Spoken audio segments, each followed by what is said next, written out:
আমার channel home chef আইভিতে আপনাদের সবাইকে স্বাগত। আজকে আমি পার্শে মাছের একটা রেসিপি করে দেখাবো।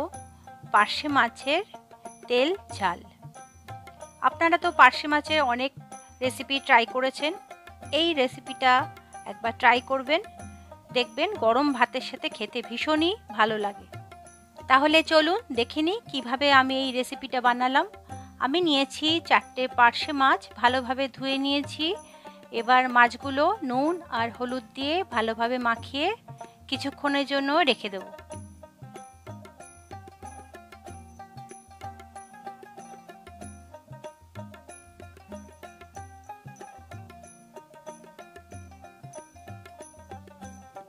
ভালোভাবে নুন হলুদ আমার মাখানো হয়ে গেছে।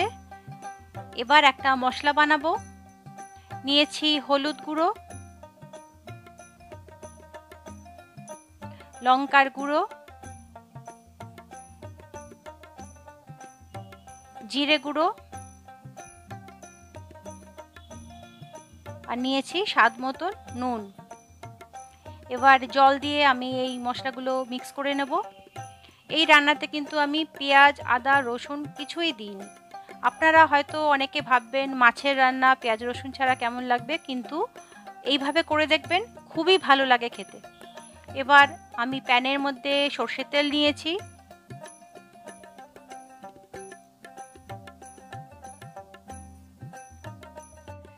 তেল গরম হয়ে গেছে।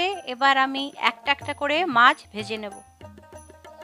পার্শে মাছ কড়াইতে দিলে অনেক সময় তলাটা আটকে যায়, উল্টাতে গেলে মাছটা ভেঙে যাওয়ার চান্স থাকে। সেই জন্য আমি এটা ননস্টিকের করেছি। আর যদি আপনারা চান অ্যালুমিনিয়ামের কড়াইতে করবেন, তাহলে অবশ্যই তেল খুব ভালোভাবে গরম করে একটা একটা করে মাছ ভেজে নেবেন। এই রান্নাটা যেহেতু মাছের তেল ঝাল, তাই তেল আর ঝাল দুটোই একটু বেশি দিলে রান্নাটা খেতে বেশি ভালো লাগে। তবে আপনারা যদি চান শরীরের কারণে কম তেলেও রান্না করতে পারেন, তবে বেশি তেলে করলে খেতে ভালো লাগে, তাই আমি এখানে বেশি তেলেই রান্নাটা করেছি। এবার ওই তেলেই দিলাম কালো জিরে, 1/2 চামচ কালো জিরে দিয়েছি।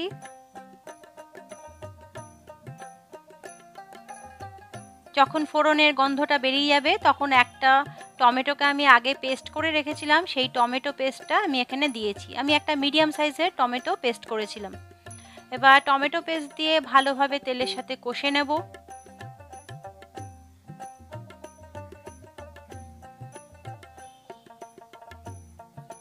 টমেটোটা একদম গলে গেছে। এবার আমি আগে যে মশলাটা বানিয়েছিলাম সেই মশলাটা এর মধ্যে দিয়ে দিলাম।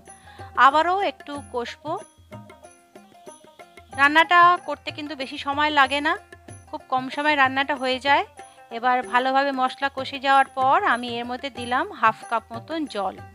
মিক্স করে নিলাম জলের সাথে মশলাটা। মশলাটা ফুটে গেছে। এবার এর মধ্যে আমি ভাজা মাছগুলো একে একে দিয়ে দেবো।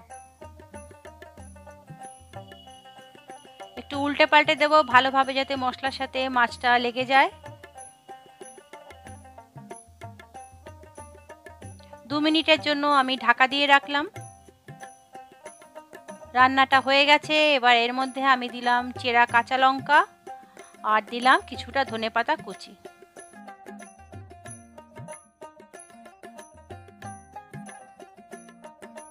আমার এই রেসিপিটা অবশ্যই ট্রাই করবেন।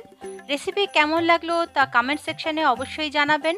রেসিপি ভালো লাগলে চ্যানেলটাকে সাবস্ক্রাইব করে দেবেন, লাইক করবেন, শেয়ার করবেন আর পাশে থাকা নোটিফিকেশন বেল অল প্রেস করে দেবেন, যাতে আমার লেটেস্ট ভিডিওর আপডেটগুলো আপনাদের কাছে সবার আগে পৌঁছে যায়। ভিডিও শেষ অবধি দেখার জন্য আপনাদের অনেক অনেক ধন্যবাদ। সবাই খুব ভালো থাকবেন, সুস্থ থাকবেন। Thanks for watching.